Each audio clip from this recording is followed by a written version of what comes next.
저는 이 시간 진실을 말하고 진실하게 사는 문제에 대해서 성경을 가지고 우리 같이 생각해 보려고 합니다. 우리는 지금 진실의 위기 속에 놓여 있습니다. 대화를 할 때나 기사를 읽을 때나 거래를 할 때 어느 정도가 진실이고 어느 정도가 거짓인가를 분별하느라고 신경을 곤두세워야 할 그러한 경우에 자주 봉착합니다. 진실과 거짓을 분별하는 능력이 모자라면 누구나 다 생존 경쟁에서 밀려나고 맙니다. 또 통탄할 것은 어느 정도의 거짓말은 세상에서 지혜로 해석이 되고 있습니다. 그래서 약간 거짓말을 해도 거짓말하는 자를 나무라지 않고 오히려 거짓말에 속는 사람을 욕하는 것이 현실입니다. 세상을 너무 모른다고 오히려 비웃습니다. 또 한 가지는 지나치게 우리가 세상에서 정직하면 살아남을 수 없다는 일종의 타부를 정설로 받아들이고 있습니다. 그래서 불신풍조의 거센 파도는 우리의 양심을 사정없이 난타하여 이제는 침몰 직전에까지 몰고 가고 있는 것 같은 불안을 우리 모두가 느끼고 있습니다. 한마디로 세상이 거짓말투성이라는 말입니다. 우리가 선택한 이 본문에 등장하는 게하시라고 하는 인물은 진실이 결여된 전형적인 성경인물 중에 하나입니다. 그를 우리 앞에 거울로 걸어놓고 우리 자신을 그에게 비추어 가면서 우리 자신에게도 진실이 결여되어 있지 않는가 하는 것을 한번 검토해 보는 것은 대단히 중요한 것이라고 생각합니다. 게하시와 우리 사이에는 공통점이 있습니다. 그는 하나님을 섬기는 사람이었습니다. 우리 역시 하나님을 섬기는 자입니다. 그는 선지자 그룹에 속한 그 당시로 말하면 정신이 그래도 제대로 박힌 사람이라고 우리는 말할 수 있습니다. 우리 역시 바로 살아보자고 하는 사람들입니다. 게하시 역시 그 당시에는 정치적으로나 경제적으로나 종교적으로 굉장히 어려운 처지에 놓여 있었습니다. 긴장이 날마다 고조되어가는 답답한 상황이었습니다. 우리 역시 세계적인 정세로 보나 국내적인 여러 가지로 보나 안심할 수 없는 위압감을 항상 느끼고 사는 사람들입니다. 이런 입장에서 볼 때 게하시와 우리는 통하는 부분이 있습니다. 그러니까 그 사람의 사건은 내 사건이 될 수 있고 그 사람의 교훈은 나의 교훈이 될 수 있다는 것입니다. 이스라엘을 이웃하고 있는 아랍 나라에서 대권을 쥐고 있는 나아만이라는 국방장관이 있었습니다. 그는 문둥병 환자였습니다. 유대나라는 문둥병 환자를 격리시켜가지고 사회와 접촉하지 못하게 합니다마는 아랍나라는 문둥병에 대해서 좀 관용했던 모양입니다. 그는 관직에서 자기의 일을 하고 있었습니다.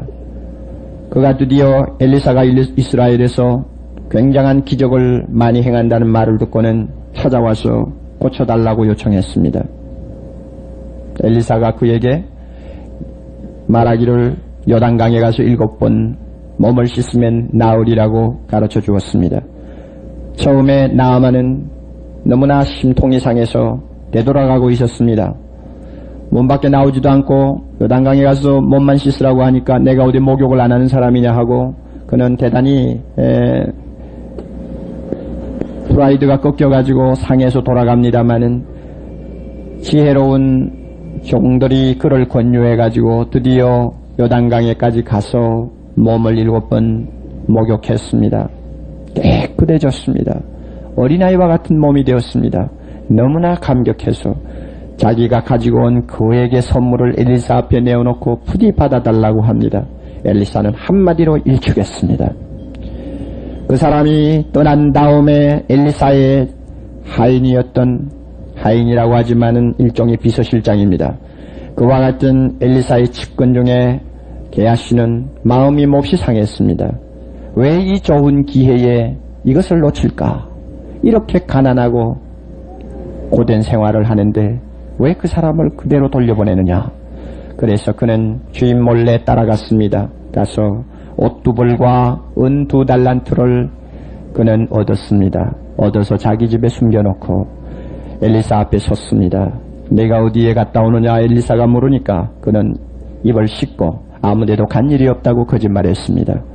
드디어 그에게는 무서운 하나님의 심판이 임했습니다. 문둥병이 그에게만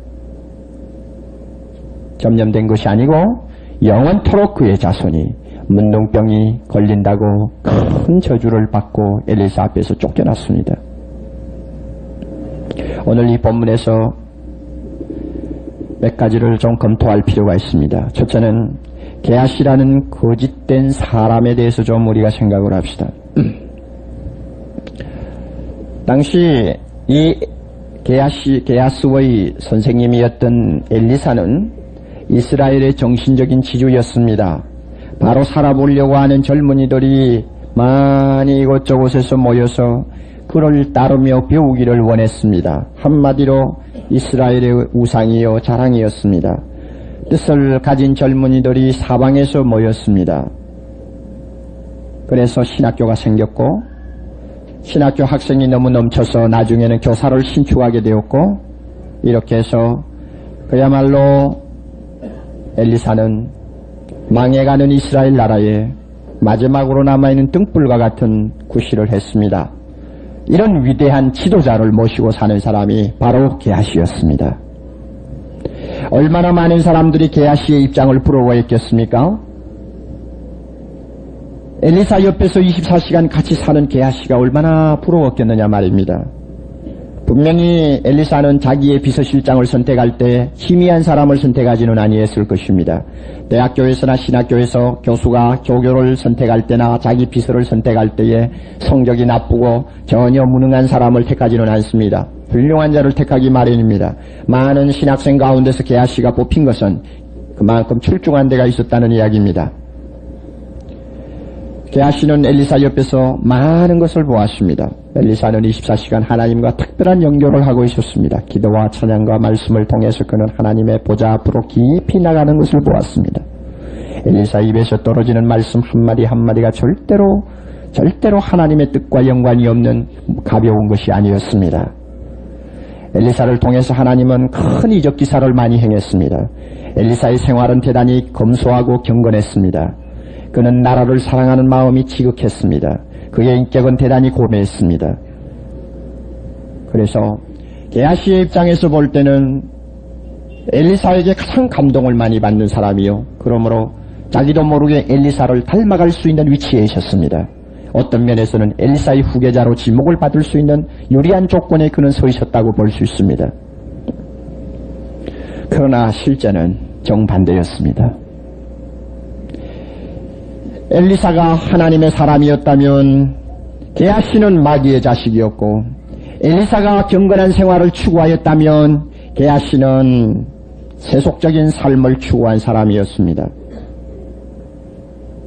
엘리사가 하나님 중심이었다면 게하시는 자기 중심이었습니다. 엘리사가 양심적인 인물이었다면 게하시는 이미 양심이 파산된 사람이었습니다. 어떻게 이런 일이 있을 수 있습니까? 우리는 은연중에 인과법칙이라는 것을 믿고 있습니다. 선은 선을 낳고 악은 악을 낳고 좋은 부모 밑에서 훌륭한 자녀가 태어나고 탁월한 선생님 밑에서 자랑스러운 제자가 만들어지고 좋은 환경은 좋은 사람을 만든다고 하는 인과법칙을 우리는 알고 있습니다. 그러나 게하시의 입장에서는 이 법칙도 모순에 봉착하고 있습니다. 교회당을 짓는 목수가 돌을 깎고 있습니다. 석공이 돌을 깎고 있습니다. 거룩한 성전을 짓는 돌을 깎아도 그 마음에 하나님을 전혀 모르는 것과 같은 모순이 게하시에게 있습니다.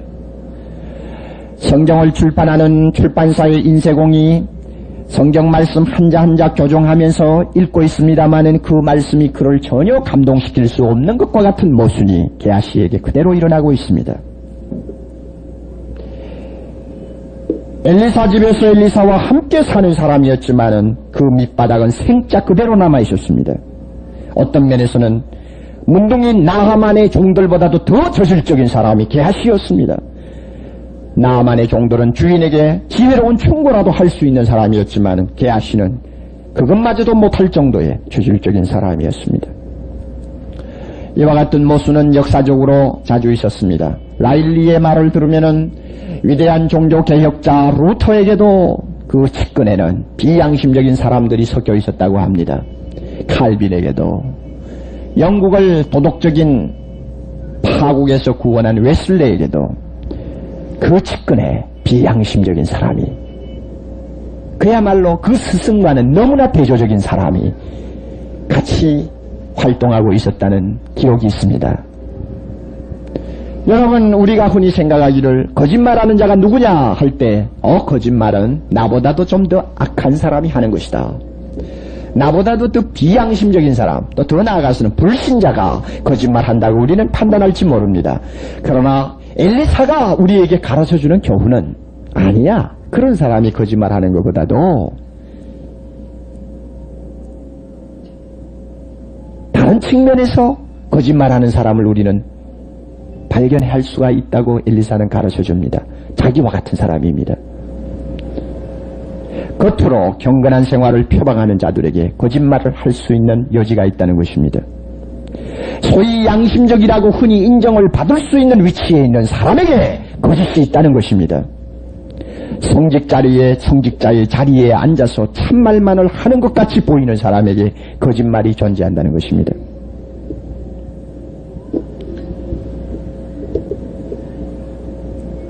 이런 점에서 우리와 엘리사에게 닮은 점이 있다고 생각지 않습니까? 우리가 누굽니까?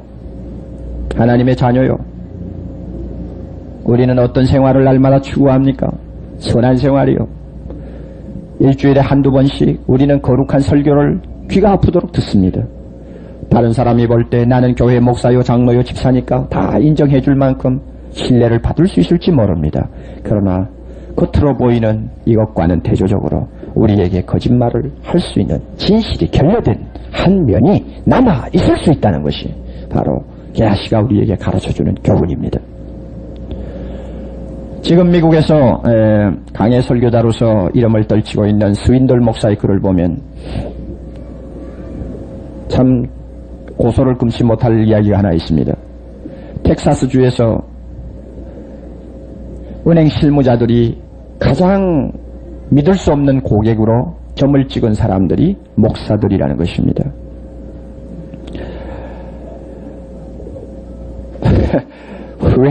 왜 이런 결론이 나왔는지 모르지만 은행이 불신하는 목사라면 무엇 때문일까요? 아마 신용이 없었지 않았나 그렇게 생각이 됩니다. 저는 한국교회 목사님들이 미국교회 목사님들보다도 수준이 낮다고 저는 생각지 않습니다. 훨씬 더 경건하고 양심적이라고 저는 믿습니다.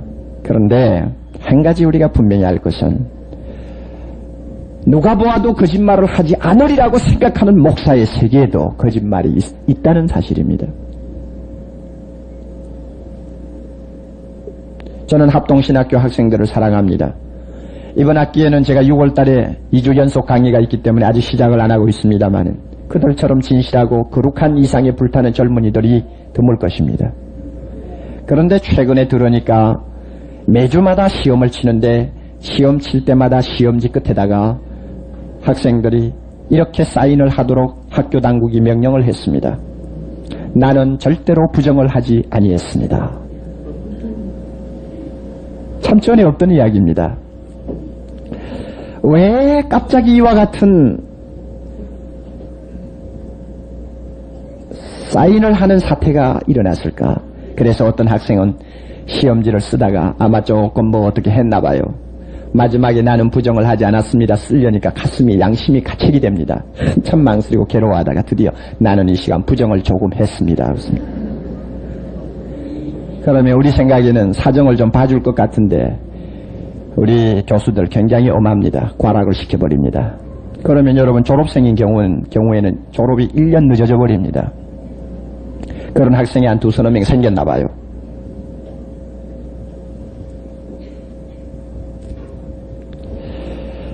제자 훈련을 받으시는 분들은 귀가 아프도록 듣는 말이 하나 있습니다. 크리스찬이라는 이름은 작은 그리스도다.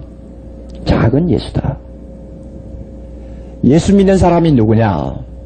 예수님을 닮아가는 자요. 예수님처럼 진실하게 살려고 하는 자며 이 어두운 세상에 진실의 빛을 비추려고 하는 사람이 크리스찬이다. 그러므로 예수 믿는 사람은 거짓을 말하지 아니해야 되고 진실해야 되고 모든 사람에게 신뢰를 받을 수 있는 인격과 삶을 가져야 된다고 우리는 이야기합니다. 그러나 게하시는 우리에게 교훈합니다. 그렇게 겉으로 안전하게 진실한 것처럼 보이는 사람에게 숨은 거짓이 있다는 것, 이것을 우리가 경계해야 된다는 사실을 게하시는 우리에게 가르쳐 줍니다. 저나 여러분이나 이 시간 조용히 눈을 감고 한번 생각해 보아야 할 것입니다. 금방에 들어가면 금을 살 때의 99%의 순도냐 아니냐를 우리는 세밀하게 검토를 합니다마는 내 말 한마디에 100%의 순도가 되어 있는가를 검토하는 일은 드뭅니다. 나의 행동에 거짓이 숨어있지 않나 검토하는 일은 드뭅니다. 참말을 하는 것 같으면서 거짓으로 그 마음을 채우고 있는 모순이 나에게 없는지 우리 자신이 한번 검토해 보아야 합니다. 두 번째로 생각할 문제입니다. 게하시의 거짓에 들어있는 특징입니다. 첫째 특징은 그 동기가 탐심이라는 데 있습니다. 엘리사는 대단히 청빈한 생활을 했습니다. 금욕 생활을 했습니다. 게하시도 그와 함께 깨끗한 생활입니다. 누가 보아도 엘리사나 게하시의 마음에 탐욕이 있으리라고 생각지 못했을 것입니다. 그러나 게하시의 마음에 무서운 탐욕이 복병처럼 숨어 있었습니다. 누가 이것을 상상할 수 있었겠어요? 탐욕은 활동할 수 있는 여건만 조성이 되면 대단히 민첩하게 우리 마음을 사로잡습니다. 게하시가 탐욕의 발동을 일으키자 그는 머리가 잘 돌아갔습니다. 자기 욕심을 채울 수 있는 구실을 쉽게 만들었습니다. 신학생 두 사람이 왔으니까 돈을 좀 주시고 옷 두 벌만 주십시오. 전혀 무리가 안 가는 요구 같습니다. 탐욕이 그의 마음을 사로잡자 그는 나만에게 얼마를 받는 것이 죄라고 생각되지 않았습니다. 아니 병 고치고 감사해서 내놓는 물건인데 그거 좀 받으면 어때요? 죄가 된다고 생각지 않았습니다. 그래서 엘리사에게 말하지 않고 가서 좀 얻었어요. 그러니 자기 욕심도 채우고 선생님 앞에는 여전히 신임을 받을 수 있는 그와 같은 위장을 할 수 있다고 그는 믿었습니다. 게하시에게 탐욕이 처리되지 않고 있는 것처럼 오늘 우리에게도 탐욕이 남아있지 않는지 검토를 좀 합시다. 바울이 개척한 에베소 교회는 대단히 질이 높은 교회였습니다. 우리가 에베소서를 읽으면은 그 교회 교인들의 신앙 수준을 알 수 있습니다. 그런데 바울의 눈에 비치는 에베소 교인들 가운데 문제점 하나가 있었습니다. 그것은 유혹의 욕심을 따르는 탐욕이 아직도 그들의 마음을 지배하고 있었다는 것입니다. 그래서 에베소 4장 22절 이하에 보면 너희는 유혹의 욕심을 따라 썩어져가는 구습을 쫓는 옛사람을 벗어버려라. 옛사람을 벗어버려라. 무슨 옛사람을 벗을 이유가 있습니까? 이미 예수 믿고 중생받아 하나님의 자녀가 되었으면 나 옛사람은 십자가에 못 박았다고 공공연히 우리는 다 말하고 있는데 무슨 옛사람을 갑자기 새삼스럽게 벗으라는 말입니까? 그러나 교리적으로는 내가 예수 그리스도와 함께 죽었는지는 모르지만은 실제적인 생활을 볼 때에 옛사람이 그대로 있습니다. 유혹의 욕심을 따르는 탐욕의 사람이 아직도 나에게 남아있다는 이야기입니다. 그래서 바울은 경고합니다. 성령으로 새롭게 함을 받으라. 그래서 하나님을 닮는 새 사람을 입으라고 말합니다. 예수 믿는 사람에게는 어울리지 않는 교훈입니다. 우리는 이미 새 사람이라고 믿고 있습니다. 우리는 하나님의 자녀라고 우리는 분명히 확신합니다. 중생했다고 확신합니다. 그런데도 왜 갑자기 새 사람을 입으라고 그럽니까? 그만큼 안 돼 있다는 이야기입니다. 다윗이 고백한 것처럼 내 속에 정한 마음을 창조해 주옵소서. 내 안에 정직한 영을 새롭게 해 주옵소서. 내 마음이 더럽습니다. 거짓됩니다. 주여 나를 도와주소서. 에베소 교인이나 오늘 우리나 똑같이 그와 같은 기도를 안 할 수 없는 처지에 있습니다. 그런데 한 가지 더 놀라운 것은 에베소 교인이 새 사람을 입고 나서 제일 먼저 실천해야 될 것이 있었습니다. 기도하는 것입니까? 아닙니다. 사랑하는 것입니까? 아닙니다. 하나님 앞에 예배를 잘 드리는 것입니까? 아닙니다. 이 말씀을 한번 들어보세요. 그런즉 거짓을 버리고 각각 그 이웃으로 더불어 참된 것을 말하라. 거짓말하지 말라고 경고했습니다. 새 사람이 되어서 제일 먼저 실천할 부분은 진실을 말하는 것이라고 바울은 경고했습니다. 사랑하시는 형제자매 여러분,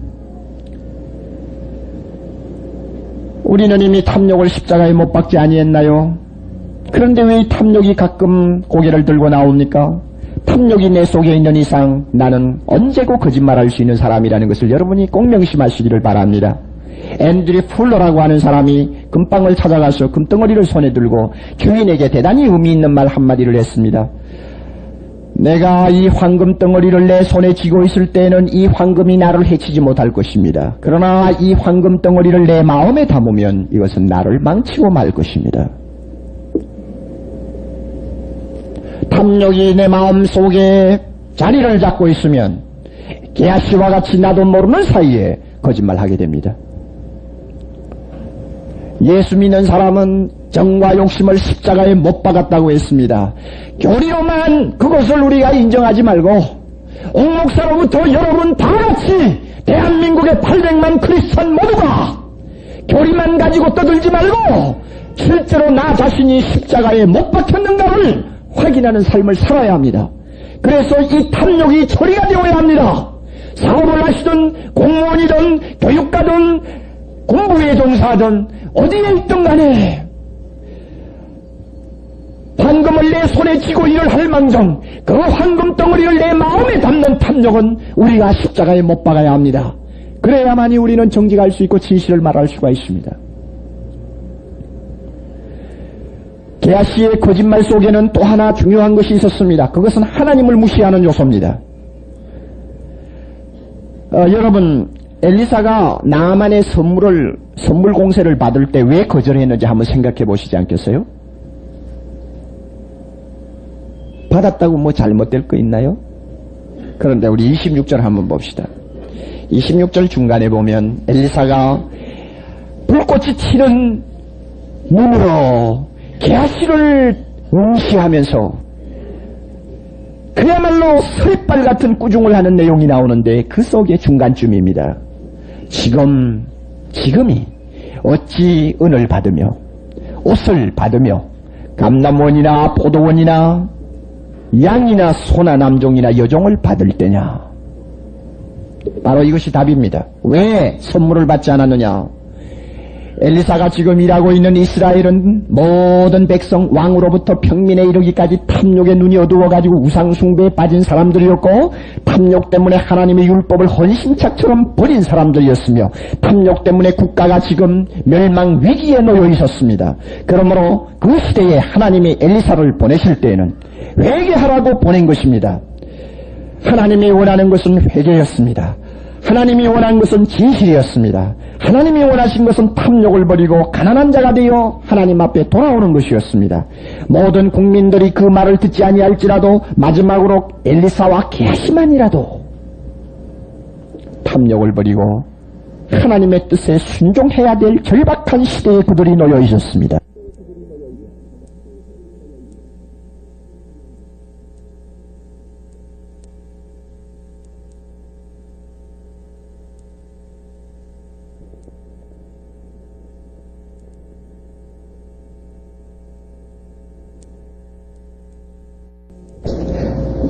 그렇지만 게하시는 하나님을 무시하고 사는 사람이라 하나님의 뜻이 안중에 없었습니다.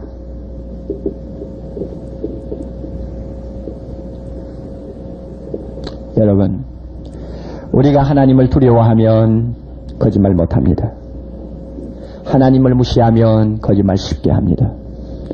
거짓말하는 이유를 우리는 흔히 들고 나올 때 내 양심이 아프니까 하고 말을 합니다. 아니요, 그거는 제2차, 제3차의 문제입니다. 또 거짓말하면은 하나님이 축복을 내리지 아니하시고 오히려 나에게 벌을 내리실지 몰라서 이것도 2차, 3차의 이야기입니다. 거짓말을 못하는 이유. 누구 때문입니까? 하나님 자신 때문입니다. 하나님이 내 마음에 거하십니다. 하나님이 내 기도의 골방에 거하십니다. 하나님이 사업하는 내 사무실에 거하십니다. 불꽃 같은 눈동자로 나를 보고 계십니다. 거짓을 용납하지 아니하시며 진실을 원하시는 하나님이 항상 나와 함께 동행합니다. 내가 왜 거짓말 못하느냐? 내 옆에 계시는 하나님 때문에 못합니다. 우리가 이 하나님을 분명히 의식하고 사는 이상 진실할 수 있습니다. 그러나 게하시처럼 하나님이나 하나님의 뜻을 무시하고 살면 아무리 교회 다녀도요 거짓말 쉽게 합니다.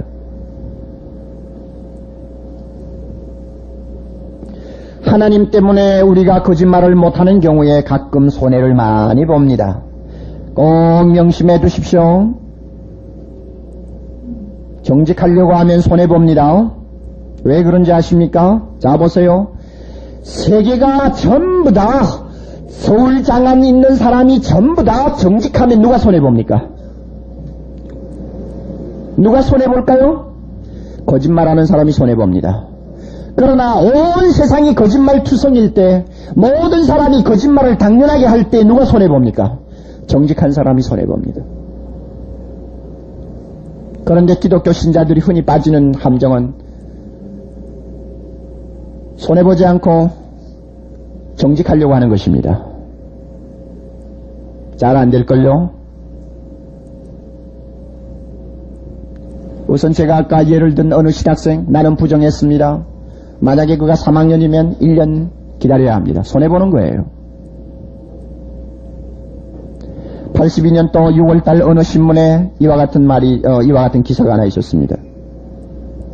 신림동 양재병원의 김철수 박사는 세무서에서 온 세금 통지서를 받았습니다.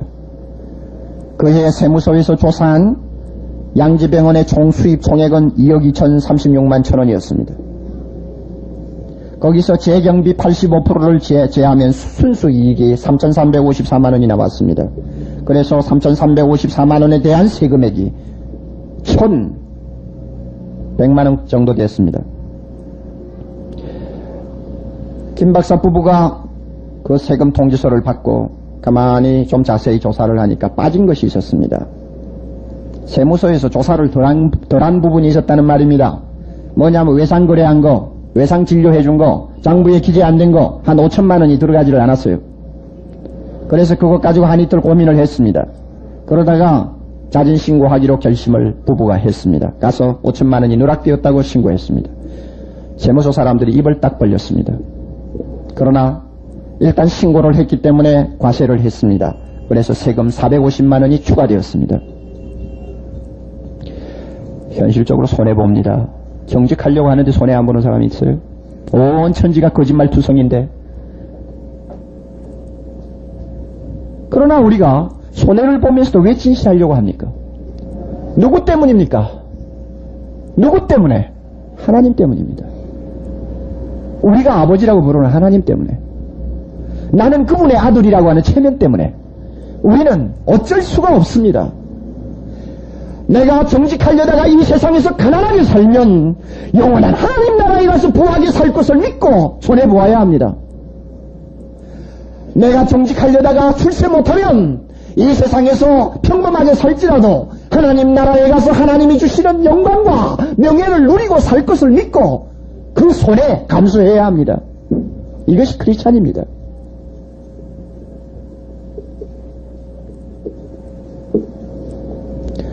세 번째로 생각할 문제가 있습니다. 거짓에 대한 하나님의 심판을 좀 봅시다. 나아만의 문둥병이 게하시에게 옮겼습니다. 참 너무하다고 생각지 않습니까? 어떻게 거짓말 한마디에 이렇게 가혹한 심판을 하나님이 하실까? 신약 성경에 보면은 거짓말 해가지고 그야말로 큰 심판을 받은 부부가 있습니다. 기억나십니까? 아나니아와 삽비라입니다. 하나님은 거짓말을 미워하십니다. 그런데 게하시가 한 이 거짓말은 하나님 앞에서 다른 죄를 같이 포함하고 있는 굉장히 무거운 거짓말이었습니다. 왜 그런가 하면 그가 나아만에게 가서 거짓말을 함으로써 하나님의 영광을 추락시켰습니다. 왜냐하면 나아만의 문둥병을 고쳐줌으로 하나님께서는 이스라엘만이 참 하나님을 모시고 계신다는 것을 전 이방 세계에 선포하기를 원했고, 이 세상에서 참신은 하나님밖에 없다는 것을 분명하게 가르쳐주기를 원하셨는데, 게하시 때문에 그 영광이 땅에 떨어진 것입니다. 게하시에게 옷 2벌과 2달란트를 주고 나서 나아만이 돌아가면서 심중에 어떻게 생각했을까요? 문둥병을 고칠 수는 있었을지 모르지만 역시 이스라엘의 여호와도 돈에는 약하구만. 신학생 1-2명 못 먹여 살려서 사람을 보내가지고 돈을 또다시 가지고 갈까? 역시 돈이 최고야. 자, 누구의 영광을 땅에 짓밟았습니까? 거짓말 한마디로 하나님의 이름을 더럽혔습니다. 이것은 가장 무서운 죄입니다. 그리고 또 하나, 나만을 하나님께서 고쳐줄 때는 공짜로 고쳐주었습니다. 값받지 않고 거저주었습니다. 그러므로 인해서 나만이 일생 동안 하나님 앞에 감사하게 만들었습니다마는 하나님 대신에 게하시는 값을 받았습니다. 하나님이 거저준 것을 게하시가 가운데서 값을 받음으로 가로채웠습니다. 이것은 죽을 죄입니다. 그러므로 하나님이 진노하셔서 게하시에게 무서운 심판을 내렸습니다. 여러분, 우리는 거짓말을 참 가볍게 생각할지 모릅니다. 저에게도 그런 기질이, 그런 요소가 조금씩 가끔 보일 때가 있습니다. 말 한마디 거짓말 경우 따라서 하는 것이야. 누구에게나 인간에게 있는 것 아니겠는가. 그렇게 하고 거짓말을 할 때가 가끔 있습니다. 어쩔 수 없는 상황일지도 모릅니다. 그러나 우리 한 가지 이거 생각합시다. 얼마나 하나님이 거짓말을 미워하시느냐 하는 문제입니다. 계시록 21장이라고 하면 성경 거의 마지막 부분입니다. 거기에 보면 하나님이 구원하신 자는 영원한 나라로, 하나님에게서 버림받은 사람은 영원한 영벌로 나누어지고 드디어 놀라운 파라다이스가 전개되는 마지막 코스입니다. 그때에 하나님께서 왜 많은 죄인 가운데서 특별히 거짓말쟁이에 대해서 2번, 3번 언급을 하셨을까요? 계시록 21장 8절에 모든 거짓말하는 자들은 불과 유황으로 타는 못에 참여하리니 이것이 둘째 사망이라. 왜 갑자기 모든 거짓말하는 사람을 들고 나오셨을까요? 하나님께서 거짓말을 가볍게 보지 않으신다는 이야기입니다. 또 27절에도 거짓말하는 자는 결코 하나님 나라로 들어오지 못하리라. 왜 성경 제일 마지막 부분에 가서 특별히 거짓말을 강조하시느냐? 하나님은 거짓말을 가볍게 보지 않는다는 이야기입니다.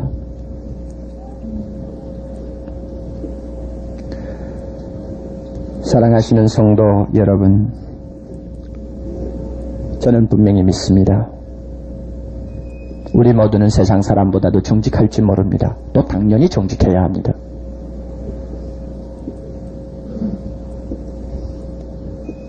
오늘 제가 어떤 글을 보니까 설문조사를 했는데 예수 믿는 사람은 거짓말을 잘한다 하는데 거기에 그렇다고 대답한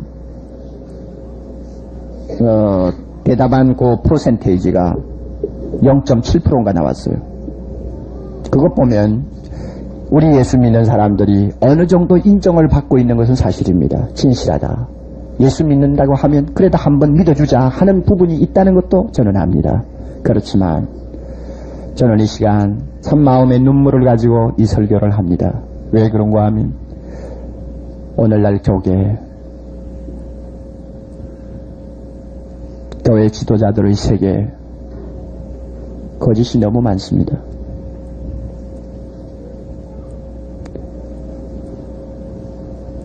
예수 믿는 사람들의 입에도 거짓말이 한두 가지가 아닙니다.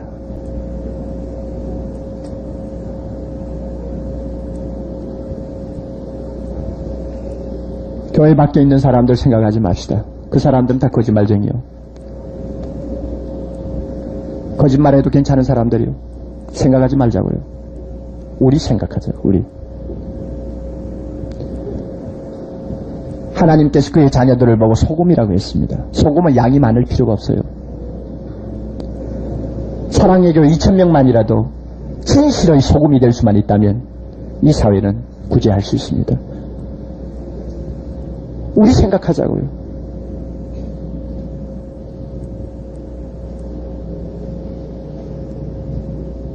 성령께서 이 시간 오셔서 옥 목사를 위시해서 우리 모두의 말 속에 담겨있는 거짓이라는 약간의 티앗이라도 약간의 티끌이라도 먼지라도 털어주시기를 바랍니다.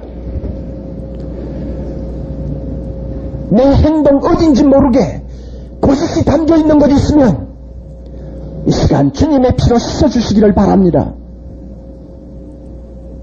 내 사고와 내 의식 속에 진실이 결여된 어떤 부분이 남아있다고 한다면 오 성령이시여 이 시간 우리를 치유해 주시기를 바랍니다. 우리만 정직하고 우리만 진실할 수 있다면 대한민국을 구제할 수 있는 소금이 될 수 있습니다.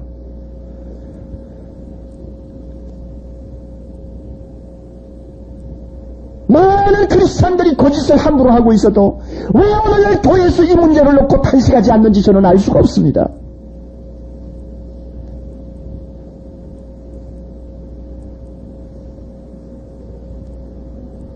이런 설교를 1년 내내 할 수가 없습니다. 저는 사랑의 교회 개척된 다음에 이런 설교 처음입니다. 그러나 진지하게 한번 생각합시다.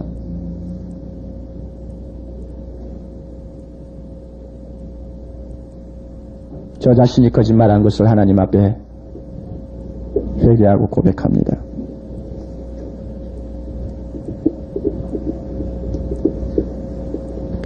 설교 준비하면서 저 자신이 많이 느꼈습니다.